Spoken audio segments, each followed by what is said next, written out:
Welcome back to Turning Hard Times to Good Times. I'm your host, Jay Taylor, and I'm here to talk to you about I'm here to talk with one of the most interesting and colorful people I know about one of the most interesting and colorful gold exploration stories that I've ever been aware of. And I'm talking about Bob Moriarty, of course. He's been with us before on this show. He has an incredible track record, a very, very interesting person. Interesting and courageous. Incredibly, he was the youngest Marine fighter pilot in Vietnam. He flew 832 combat missions. He flew over 240 single-engine flights across the Atlantic and Pacific. He flew a single-engine plane under the Eiffel Tower in Paris, and you can see that on the internet. It's available if you want to see this courageous, some might say, crazy act. And he holds 14 aviation records. Only in America, which has, until recently, applauded individualism, can such God-given talent and uniqueness be openly and proudly displayed. But Bob's personality and talents that have allowed him to do so much in the air as a pilot has enabled him, along with his beloved late wife, Barbara, to start the exceptionally helpful and very, very profitable 321gold.com site. It's an investment website, and he also has a nose for other out-of-the-box thinkers. Bob is a creative thinker himself. He comes up with insights that have never occurred to me, and I always find them very helpful, and that's why I'm really glad to have him with us today. In the field of geology, Dr. Quinton Hennigh, who heads up Noble Resources and is an advisor and or sits on the board of directors of a number of other very successful gold exploration companies, is the kind of person Bob latches onto because he is able to perceive who are the honest and talented characters in the business that he's involved with, in the exploration business, mine exploration business primarily. You might say it takes one to know one, and I have learned to know Bob very well, so I can attest not only to his honesty and integrity, but also to his intelligence. He is indeed a friend of mine, and so I'm really very happy to have him with me again today. Welcome, Bob, and thanks so much for joining me. Well, it's a pleasure to be here, Jay. You know, it's always good to talk to you, and it's always good, and you and I trade notes sometimes by email and so forth, but we want to ask you about, because this is an incredible read, this book, Inside the Greatest Gold Discovery in History. Well, the main title is What Became of the Crow, and the subtitle is Inside the Greatest Gold Discovery in History. I read it cover to cover. I read it, and I must say that I probably read the first 2 or 3 minutes. I just had to laugh my head off, essentially, because you do have a great sense of humor, and you were talking about lies and how people like to be lied to, and then you gave an example of what you're going to say to your new bride when she comes home with a pair of jeans and is looking for compliments. And I just sat there and laughed, and my wife in the next room couldn't figure out why I was splitting a gut in laughter as I was. But Bob, I say this because I want people to know that this is just a real fun read too. It's an educational read about Noble Resources, about what may very well become the greatest gold discovery in history. And it's just really, of course, you know, I've been involved with this from early on, and I've been intimately involved, not nearly as much as you, but to a great extent, following Dr. Hennigh's theories and how they've panned out. So I just wanted people to know that this is a very fascinating book, a fun read as well. Can you take just a minute to talk, though, about what became of the Crow? You know, can you take a minute maybe to tell people where they can get the book? And I guess there's 3 different versions of it, right? There's actually 4 different versions. Oh, now. All right. Tell us about them, if you would, quickly. Okay. I was very lucky. I met Quinton Hennigh in October of 1968, and we were driving up to Rattlesnake to take a look at it. And I guess it was a 4 or 5 hour trip. And you learn a lot when you could sit and just chat with somebody for a few hours. Mm-hmm. And he started talking about a theory that he had that the gold in the Witwatersrand came from the precipitation out of salt water about 2.8 billion years ago, when single-cell organisms started creating oxygen and changed the chemistry of the water. And that was very interesting to me, because in 1976, I took an airplane to Lang Hancock in Western Australia. And of course, he was the guy that discovered iron, claimed to have discovered iron in Western Australia. His son-in-law was on the airplane with me and spent 75 hours talking about banded iron formations. And banded iron formations took place about 2.8 billion years ago, when oxygen was created and changed the chemistry of the water, and the iron literally rusted out of the salt water. And the interesting thing there, and I've got a tremendous advantage over virtually anyone I know, is that you've got banded iron formations that precipitated out of salt water, and you've got gold that Quinton believed precipitated out of salt water. And almost inevitably, you find the two together. You will find banded iron formations, and somewhere nearby there will be conglomerate gold. Now, go ahead. No, go ahead. I'm just listening. Okay. Now, what happened was I got to participate in NOVO literally from the theory stage all the way to the first gold pour that took place a week ago. And I realized I needed to tell a story, because to the very best of my knowledge, there are no books whatsoever that tell really the true story of what happens forming a company, raising some money, finding a project, drilling the crap out of it, and putting it into production. It is far harder than you ever imagined. So I wrote the book. I released it in January so people could read it when the first gold pour took place. Now, there's actually 4 different versions, and I'm only going to focus on 2 of them. Someone wrote me and said, gee, it's hard for me to get the printed copy of the book. Can you do a Kindle version? And I thought about it and thought, well, yeah, why not? So I did. But I went to Lulu. It's LULU.com, and they do a hardback version that's $49.99. It's full color. It is a magnificent book.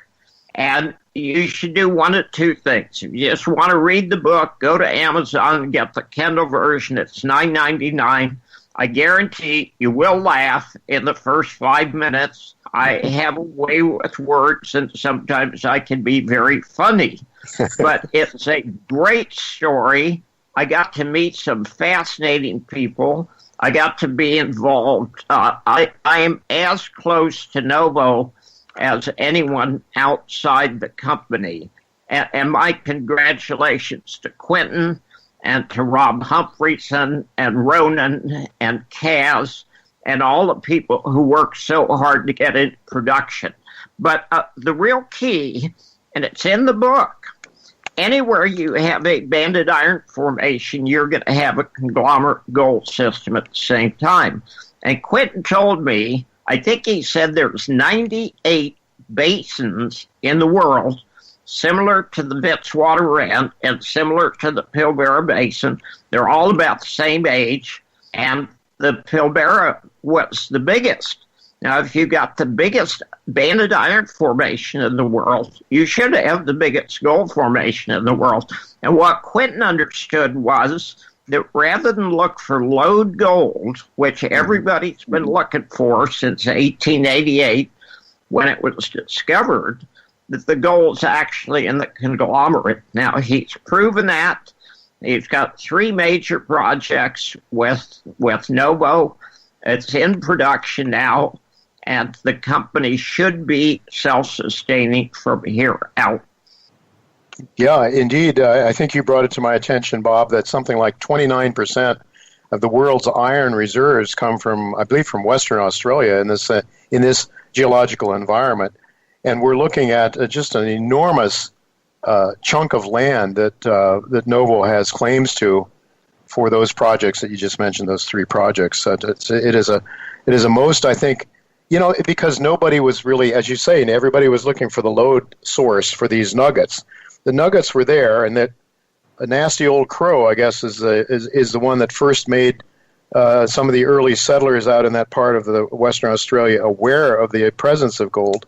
But it wasn't until Quinton Hennigh came along and really perceived the origins of it and the extent and the scale of these conglomerate belts that this became an extremely exciting story, right? Absolutely. He got involved at Karratha, and that's in the book.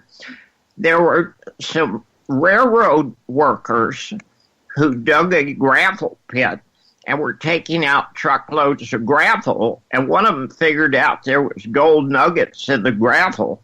So two guys bought a $10,000 metal detector, went out on one weekend, and found 300 ounces of gold. And when Quinton found out about that, he said, you know what?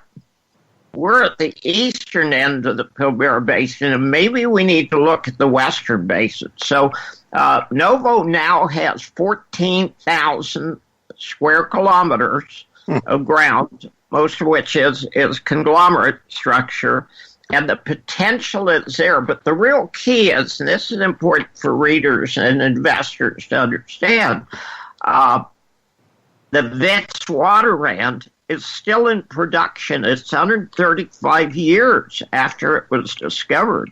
Mm-hmm. Novo is not going to be a one-trick pony, and you're not going to go out there and drill the crap out of it and know exactly what they've got in a year or two. This is a long-term project, and I expect Novo to be in production 50 years from now.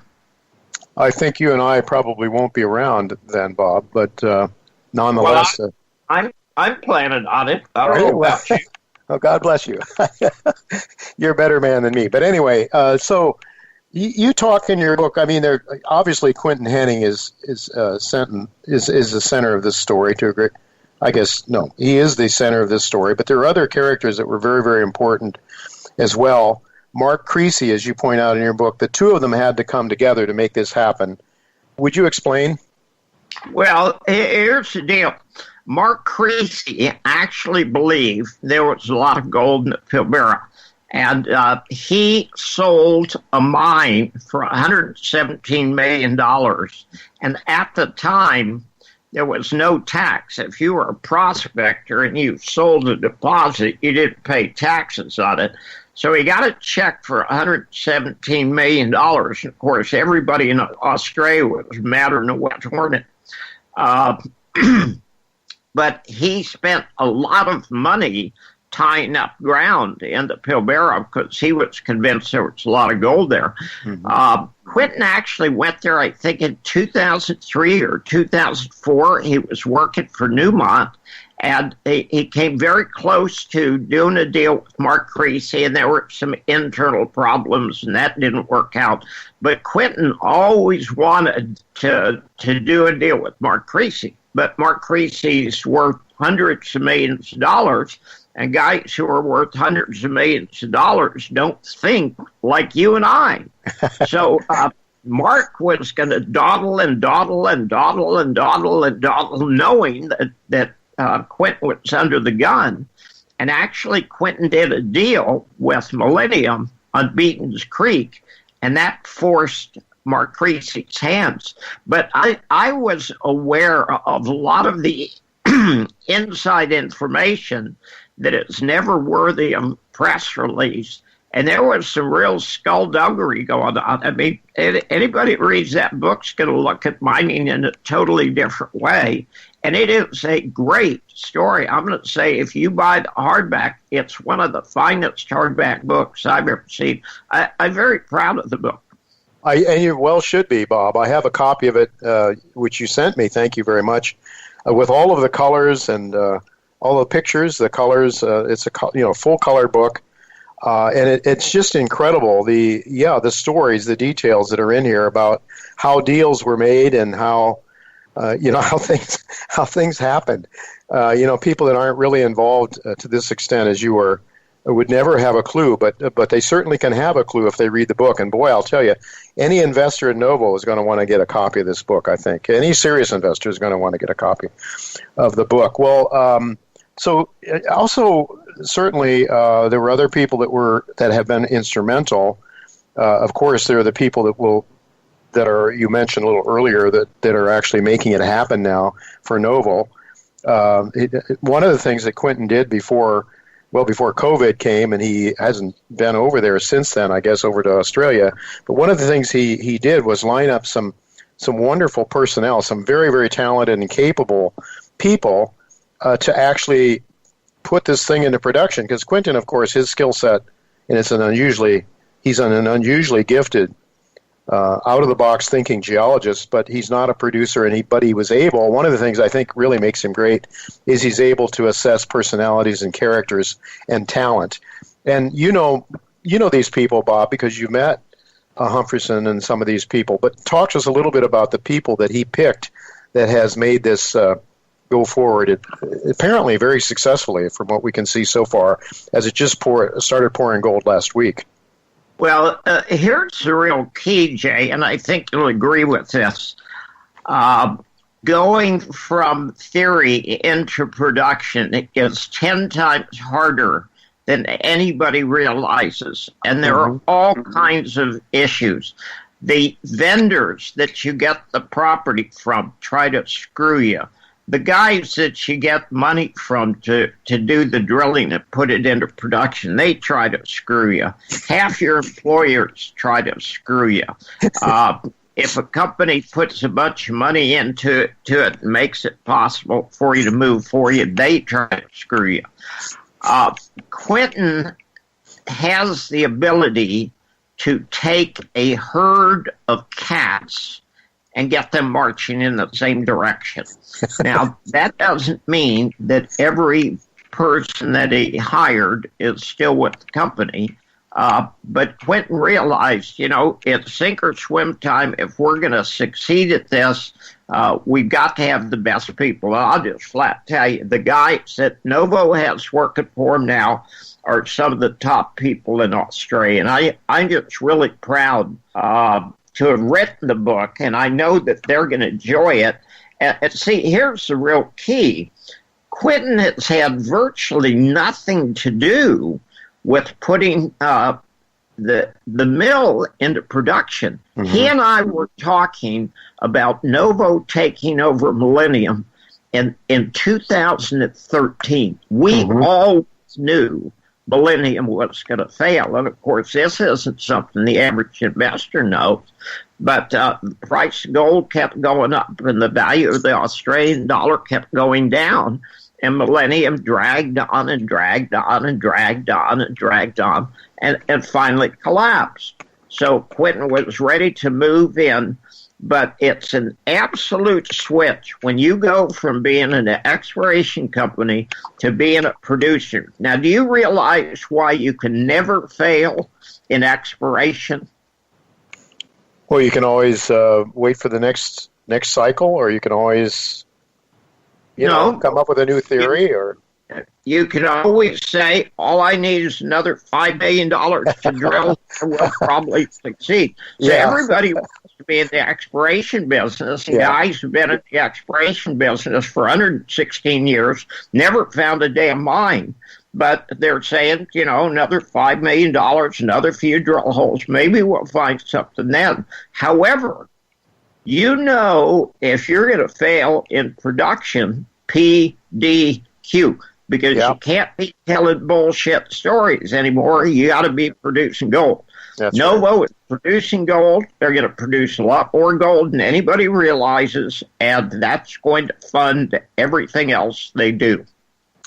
Bob, talk to us a little bit about some of the unique challenges that Novo faced. I mean, this was, as you say, Creasy understood there was a lot of gold there over a wide area of that land at the Pilbara. But there were some extreme challenges now. We may have spoken about them before, certainly Dr. Quinton. Hennigh has talked about the challenges that the companies face, but maybe because it's such a key part of this story, talk about some of the challenges, the unusual challenges. First of all, this is an extremely unusual deposit that I would say in many ways probably more challenging than the Great Witwatersrand deposit was. But let's hear what you have to say about the challenges that have seemingly been overcome now by Dr. Hennigh and the people that he brought on board. Well, actually, that's not necessarily true. There are three distinct properties, all of which have their own issues. Right. And absolutely, Karratha and Edgina are a work in progress. Yeah. Have not succeeded wildly there yet because they need money to move those things forward. But here's what you've got. You've got some of the most inhospitable territory on Earth. I was there in November of, 2018, and it was 105, 110 degrees, something like that. And I almost passed out. Luckily, Quinton saved my life by pouring boiling water on my back. And he actually believes I'm going to forgive him, which is not going to happen in this lifetime. But Beaton's Creek, he goes out, realizes there's 1 million ounces, 2 million ounces there, drills the crap out of it, proves up a nice resource, and you got this wonderful mill that's 5 miles away, run by idiots, that has never made a dime profit, and you know they're going to go bankrupt. Now, what do? You raise money and spend 5 years putting a mill into production, or do you wait for them to go bankrupt? Well, you wait for them to go bankrupt, if you got any sense. Mm-hmm. So then he finds out about this rail crew going out and finding 300 ounces in a weekend, says, hey, I'm at the wrong end of the Pilbara, I need to go over there. So he goes out, stakes a whole bunch of land. And boy, I'll tell you what, okay, try to deal with Artemis and trying to deal with Comet Well and Purdy's Reward. That was a real adventure. And I go into a lot of detail in the book with the specific issues there. But what you got there is you got very nuggety gold that you cannot measure with conventional drilling. The only way you can measure it is to actually put it into production, but you can't put it into production because the mines department won't give you a permit unless you come up with the resource. You can't come up with the resource because you can't drill it. So you get into the country. The Spanish wouldn't have had any problem with it. The Romans wouldn't have had any problem with it. But Australia, which is one of the top mining countries in the world, says you got to have a resource. So that's been a lot of fun.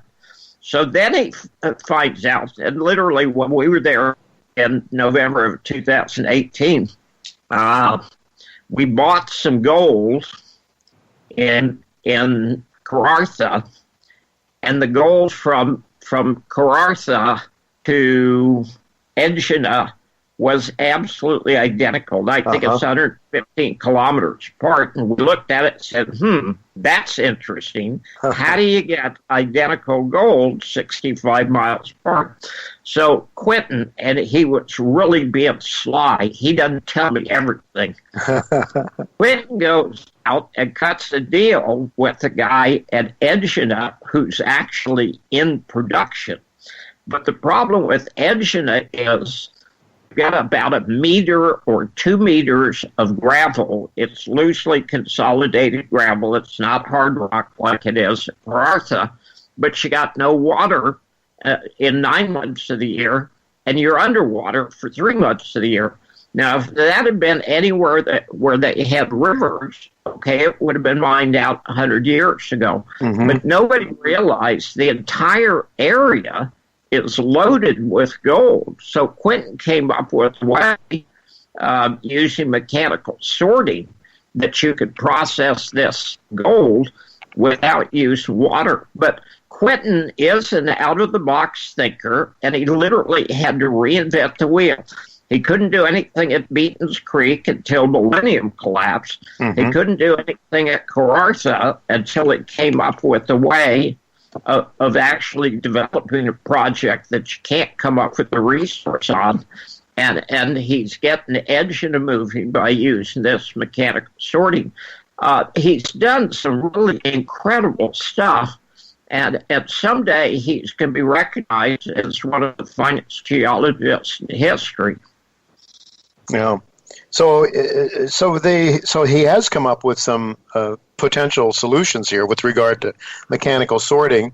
And from what I understand, Bob, that's gone very well, at least on a certain scale. I believe they're starting to move this out into, more into commercial scale production. I guess Quinton can talk about that in the next segment, but go ahead. Absolutely. The mechanical sorting works, and there's two different companies that make the machines, and Novo has tested both of them and bought a machine, and it'll be in production shortly. But what Quinton understood was there's a lot of gold there. And once you understand there's a lot of gold there, it's not as if you're really, I wonder if there's any gold in Western Australia. There is a ton of gold there. You just have to figure out how to process it, and that's exactly what he's done. Yeah, and so that's certainly one of the things we'll be watching. But in the meantime, they've got an awful lot going on back at Beaton's Creek. Maybe just talk about that for a minute, or we'll get Quinton certainly can talk about it when I have him on the next segment. But go ahead if you have any thoughts about that. Well, the beauty about Beaton's Creek is that it's relatively conventional, okay? Mm-hmm. Right.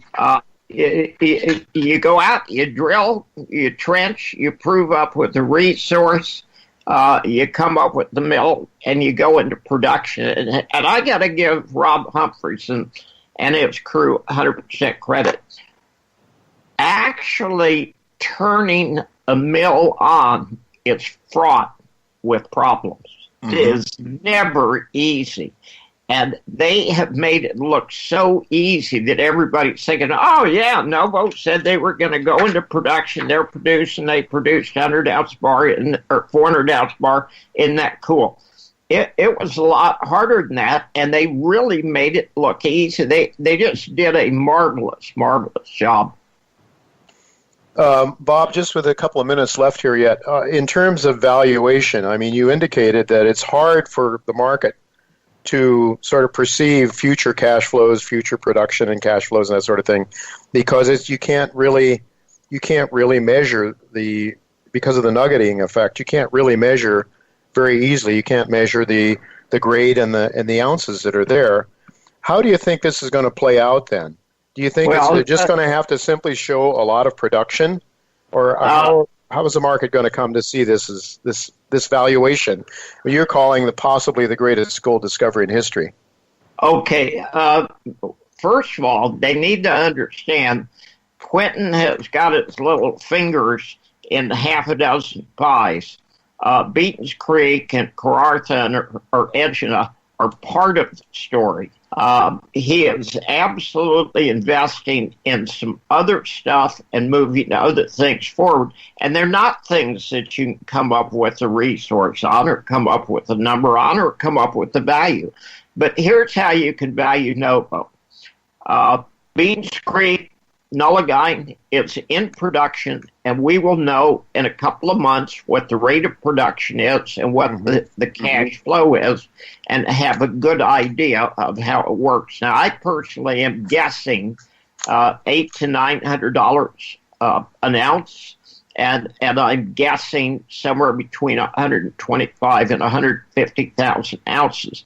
Those are guesses. Mm-hmm. However, we will know in a few months. Now, the beauty of that is that's going to fund everything else at Edgina and at Kawartha. We're going to have a hard number for profit, okay? But the key is, yes, there's going to be other stuff moving forward, and what Novo is going to do is Novo is going to be paying dividends. Now, I know Quinton. If anybody thinks that he's going to put one mine into production or two mines into production or three mines into production, it ain't going to happen. He has much broader ideas and a direction for the future. Quinton wants to run the biggest and most profitable gold company in the world, and I absolutely believe he's going to get it. Well, that's a fascinating thought because, as you know, he is involved with many different companies, some of which are sponsors to this show, and they are having remarkable success, exploration success so far. So go ahead. Jay, let me interject something for just a minute, because this is something virtually nobody understands. Quinton is part of Newfound Gold in Newfoundland. Newfound has $490 million market cap. He's part of SK Mining in the Golden Triangle. SK Mining is going to be bigger than the SK Creek. It's got a $375 million market cap. He's part of El Oro in Bolivia. They've got a $225 million market cap. They came out with disappointing drill results today, and the stock got whacked, which is stupid because they were actually excellent results. He's part of Irving Resources in Japan, $122 million market cap. Lion One in Fiji, $235 million market cap. And, of course, Novo, $831 million market cap. Now, here's the key. And you can write this down on a piece of paper. You can take it to the bank, and you can cash it. Every single one of those companies is going to be a billion-dollar company. I don't know of any other geologist who has a track record like that. Now, I'm not saying Quinton was 100% of any of those companies. He was with Irving and he was with Novo, but he made substantial contributions. And those are just some of the companies. Betting on Quinton Hennigh is an extremely profitable bet. I have found that to be true, Bob, and thanks in no small part to your contribution as well. This is a very, very exciting story, no doubt about it. The name of the book is What Became of the Crow? Inside the Greatest Gold Discovery in History. Be sure to pick up a copy. One way or another, you need to know this story if you're investing in this segment. Thank you so much, Bob, for being with us. It's really great to have you.